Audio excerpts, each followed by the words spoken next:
고생할 때 주가 위로해 주시겠네. 주를 의지하며 순종하는 자를 주가 안위해 주시리라. 의지하고 순종하는 길은 예수 안에 즐겁고 복된 길이로다. 남의 짐을 지고 슬픔 위로하면 주가 상급을 주시겠네. 주를 의지하며 순종하는 자를 항상 복 내려 주시리라.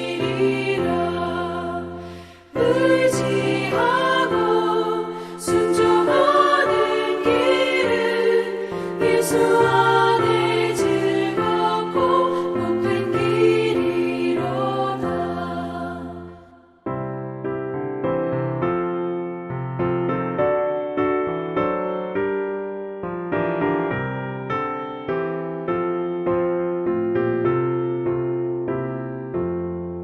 우리 받은 것을 주께 다 드리며 우리 기쁨이 넘치겠네. 주를 의지하며 순종하는 자를 은혜 풍성케 하시리라. 의지하고 순종하는 길은 예수 안에 즐겁고 복된 길이로다. 주를 힘입어서 말씀 잘 배우고 주를 모시고 살아가세. 주를 의지하며 항상 순종하며 주가 사랑해 주시리라. 의지하고 순종하는 길은 예수 안에 즐겁고 복된 길이로다.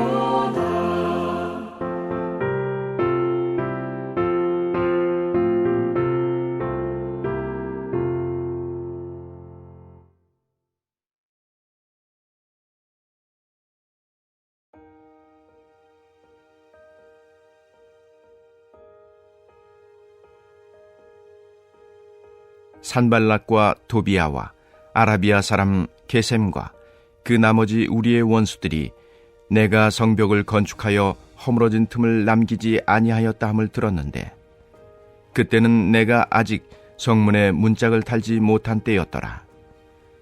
산발락과 게셈이 내게 사람을 보내어 이르기를 오라 우리가 오노 평지 한 촌에서 서로 만나자 하니 실상은 나를 해하고자 함이었더라.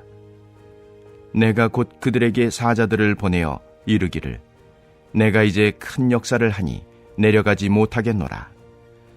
어찌하여 역사를 중지하게 하고 너희에게로 내려가겠느냐 하매 그들이 4번이나 이같이 내게 사람을 보내되 나는 꽃같이 대답하였더니 산발랏이 5번째는 그 종자의 손에 봉하지 않은 편지를 들려 내게 보냈는데 그 글에 이르기를 이방 중에도 소문이 있고 가스무도 말하기를 너와 유다 사람들이 모반하려 하여 성벽을 건축한다 하나니 내가 그 말과 같이 왕이 되려 하는도다. 또 내가 선지자를 세워 예루살렘에서 너를 들어 선전하기를 유다에 왕이 있다 하게 하였으니 지금 이 말이 왕에게 들릴지라.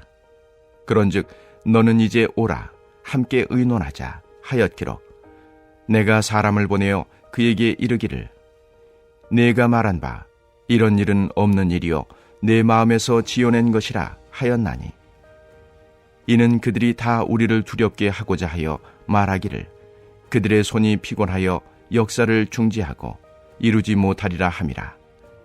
이제 내 손을 힘있게 하옵소서 하였노라.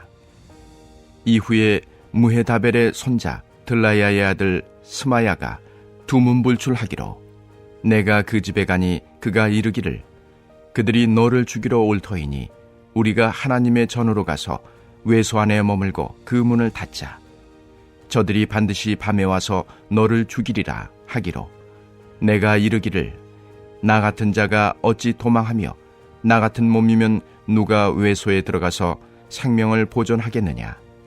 나는 들어가지 않겠노라 하고 깨달은즉 그는 하나님께서 보내신 바가 아니라 도비아와 산발렛에게 뇌물을 받고 내게 이런 예언을 함이라.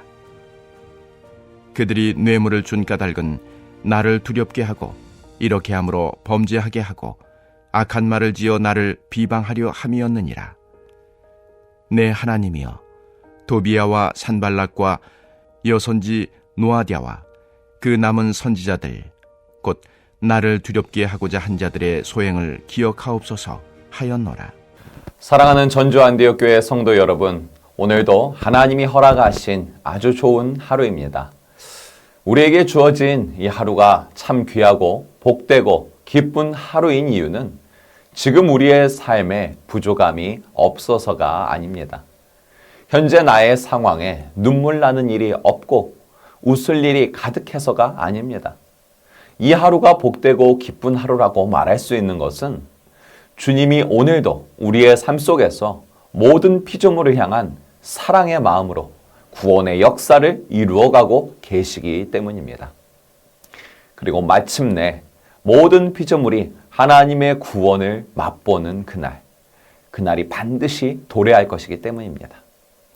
웃음소리 가득한 구원의 그날, 기쁨의 소리 가득한 구원의 그날을 향하여 가고 있는 오늘 이 하루가 그래서 참으로 귀하고 기쁜 하루인 것입니다.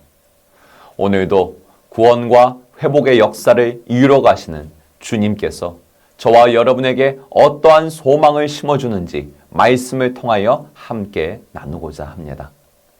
오늘 본문 말씀 1절을 보면 느헤미야가 유다 백성들과 함께 예루살렘 성벽에 무너졌던 부분을 남김없이 모두 수축했다라는 기록이 나옵니다. 이스라엘은 하나님께 심판을 받아 바벨론에게 철저하게 짓밟힙니다. 유대 땅은 황폐해졌으며 이스라엘의 심장부와 같은 예루살렘 성전은 불타고 성전을 보호하던 성벽도 무너졌습니다. 그런데 하나님의 노하심은 잠깐이며 은총은 영원하다는 말씀처럼 하나님께서 회복을 명하시며 느헤미야를 지도자로 세우고 계십니다. 황폐한 유다의 땅은 포로기를 마치고 돌아온 사람들로 채워지고 예루살렘 성전에 무너졌던 성벽이 모두 수축되었습니다. 이제 성벽에 문짝을 다는 일만 남아 있습니다. 이러한 이스라엘의 역사적 사건 속에 담긴 영적인 의미는 하나님께서 죄로 황폐해진 이스라엘의 심령을 회복시키고 계시다라는 것입니다. 이제 성벽 재건의 완성이 문짝을 다하는 과정만 남았다는 것은 하나님께서 이스라엘의 영과 육을 모두 회복시키시고 다시금 하나님의 백성으로서의 영광과 권세를 회복시켜 주실 그날이 임박했다는 것입니다. 이와 같이 노염은 잠시며 은총은 영원한 하나님께서는 저 하늘 위에서가 아니라 바로 우리의 삶의 현장 속에서 회복을 베푸시는 은혜의 하나님이요 치유의 하나님이 되심을 믿으시기 바랍니다. 때로 저와 여러분도 그 옛날 패역했던 이스라엘처럼 죄로 인해 우리의 삶이 흔들립니다. 죄로 인해 우리의 삶이 연약함과 상처로 물듭니다.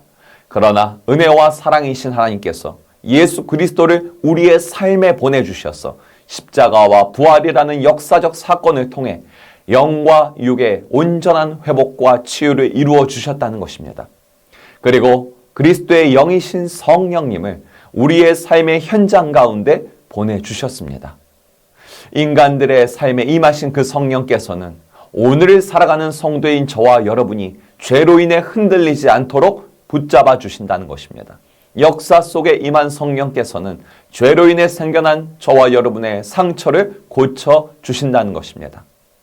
제가 요즘 참 은혜를 받는 찬양의 가사가 있는데 함께 나눠보기 원합니다. 주의 손이 붙드시네. 흔들리는 우리의 삶을 주의 손이 고치시네. 상한 우리의 마음을. 할렐루야. 아멘. 바로 오늘날 우리의 삶에도 동일하게 회복의 은혜, 흔들림을 붙잡는 하나님의 은혜가 있는 줄 믿으시기 바랍니다. 그런데 이렇게 무너진 성벽을 재건하는 일이 거기에서 끝마쳐 간다는 소식이 사탄에게도 전해집니다. 사탄은 하나님의 회복이 이 땅에 풀어지는 것을 두려워하는 존재입니다. 왜냐하면 하나님의 회복은 곧 하나님 나라의 확장이요 사탄의 왕국의 파멸을 의미하기 때문입니다. 그래서 회복의 그날이 가까워질수록 사단은 더욱 두려워하며 더 격렬하게 발악을 합니다. 사단은 이전보다 산발락과 그 일당들의 마음을 더욱 격동시킵니다. 산발락과 그 일당들은 이전에 느헤미야가 성벽 재건을 시작했다는 소식을 들었을 때는 성벽 재건이 실패할 것이라고 조롱하고 협박하는 정도로 방해했습니다. 그러나 이제 성벽 재건이 완성에 가까웠다는 소식을 듣자 조롱과 협박을 넘어서 아예 느헤미야를 죽이기 위한 매우 치밀한 계획들을 세우고 행동합니다. 그중 하나는 오늘 본문 느헤미야 6장 2절을 보니 산발락과 그 일당들이 느헤미야를 오노평지로 부릅니다. 왜 오노평지였을까요? 오노평지는 포로기 이후에 정착한 유대인들이 사는 지역이 아니었습니다. 그 유대인들을 적대시하는 원수들이 사는 지역으로 넘어가는 경계선이 오노평지였습니다. 느헤미야는 산발락 일당이 자신을 오노평지로 불러들이는 것에 담긴 의미를 간파하고 그들이 집요하게 4차례나 더 요구했어도 단호하게 응하는 것을 거절한 것입니다. 이 점에서 우리가 깨달을 수 있는 것은 사단은 회복의 도구이자 하나님의 나라의 확장인 일꾼으로 쓰임받는 우리 성도들이 사명의 자리를 이탈하여 사망이 도사리고 있는 오노평지로 우리를 유인한다는 것입니다. 산발랏이 그랬던 것처럼 수차례나 집요하게 유인합니다. 이렇게 수차례 반복되는 유혹을 받다 보면 이게 혹시 하나님의 인도하심인가라는 착각에 빠지는 경우도 있다는 것입니다. 따라서 우리는 오노평지가 어떤 땅인지 정확하게 파악하고 그 사탄의 집요한 죽음의 초대를 단호하게 거절했던 느헤미야와 같이 오노평지로 가지 않고 사명의 자리를 잘 지키는 하나님의 일꾼들이 되기를 소망합니다. 사탄은 오노평지에서 느헤미야를 죽일 계획이 실패하자 그 다음 계략을 꾸밉니다. 이번에는 산발랏이 거짓 소문이 담긴 편지를 느헤미야에게 보내게 합니다. 또한 오늘 본문 6장 5절을 보니 느헤미야가 밀봉하지 않은 편지를 전달받았다는 기록이 나오는데요. 그런데 당시 그 지방에서 편지를 보낼 때는 편지의 내용물을 비단으로 만든 가방 속에 넣어서 묶은 뒤에 점토나 밀랍을 사용해서 밀봉하는 것이 일반적이었습니다. 그런데 산발랏은 느헤미야가 성벽을 재건하고 유다 백성들을 선동하여 스스로 왕이 되려고 반역을 꾀한다는 거짓 소문이 담긴 편지를 밀봉하지 않은 상태로 느헤미야에게 보냅니다. 이는 이 거짓 소문이 담긴 편지가 느헤미야에게 전달되는 과정에서 다른 사람들이 밀봉되지 않은 편지를 열어보고 그 거짓 소문이 빨리 퍼지기를 바라는 마음이 있던 것이죠. 또한 산발랏은 편지를 전달받은 느헤미야가 반역에 관한 심각한 내용이 담긴 편지가 누구나 읽을 수 있게 그 상태로 전달된 것을 느헤미야가 알게 된다면 불안감에 휩싸여 자신을 해명하고 싶어질 것이고 느헤미야가 해명하기 위해 자신을 찾아오면 그때 죽일 계획을 했던 것입니다. 그러나 이번에도 느헤미야의 영적 분별력이 빛납니다. 느헤미야는 억울한 소문에 휩싸였다고 하여 자신을 변호하기 위해 사명의 자리를 떠나지 않습니다. 그저 자신은 그럴 마음이 없고 이 모든 소문은 산발랏이 지어낸 거짓 소문이라고 대답한 뒤에 묵묵히 자신의 자리를 지킵니다. 여러분, 회복의 도구이자 하나님 나라의 일꾼인 저와 여러분도 느헤미야를 본받을 필요가 있습니다. 때로 사단은 우리를 거짓 소문에 휩싸이게 합니다. 그래서 우리가 마음이 요동치게 하고 우리가 불안감에 휩싸여 스스로를 변호하기 위해 힘쓰게 합니다. 그렇게 나를 변호하는 일로 하나님이 주신 이 복된 하루를 낭비하게 하는 것입니다. 그 과정에서는 타인들과 갈등이 일어나고요. 정죄가 발생됩니다. 그리고 이는 결국 사망의 자리로 가게 되는 것입니다.